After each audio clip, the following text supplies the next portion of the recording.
Hey everyone! So as many of you already know, I'm really interested in books and the literary community, both on the internet and otherwise, and in pursuing a career in publishing. So naturally, the Pew Research study that I chose is called Younger Americans and Public Libraries. But both for this video and for the segment that I'm going to talk about in class, I'm actually going to focus less on libraries.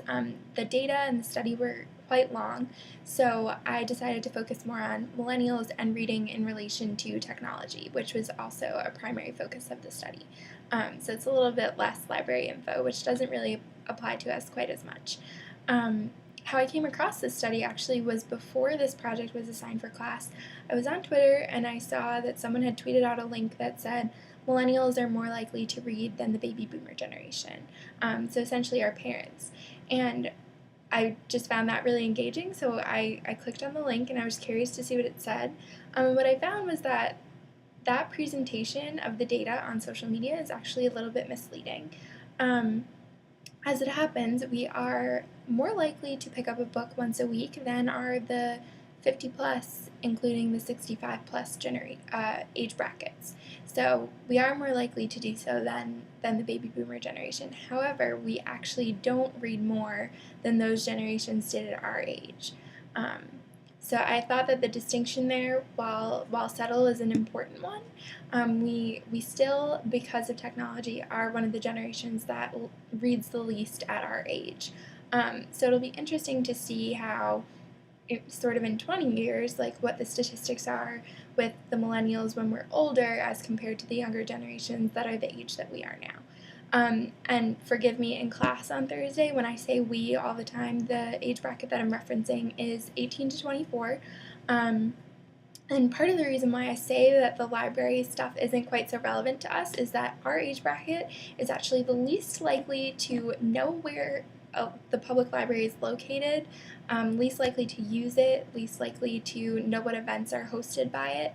And it's not explicitly stated in the study, but I thought that a large part of the reason for that might be because a portion of our generation doesn't attend college, so they might not necessarily be interested in academic pursuits and things that you would find at a library, in addition to the fact that a lot of our peers like us are at universities or colleges where we have private college-owned libraries that we spend a lot of our time at.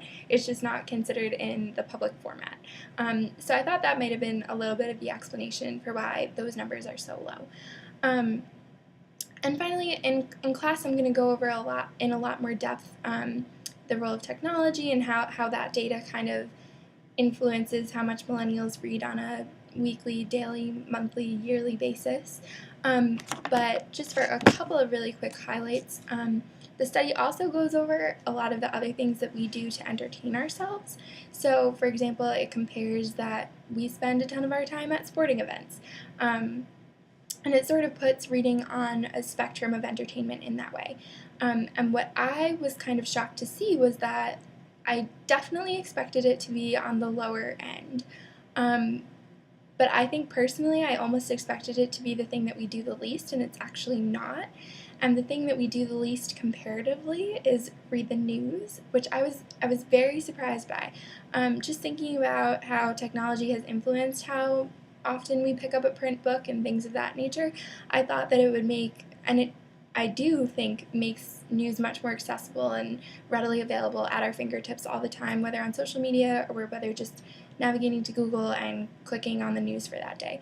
But we're actually less likely to read the news than we are to pick up a book once a week. So it's things like that I'm just going to dive into a little deeper in class, and I hope that you find it somewhat interesting.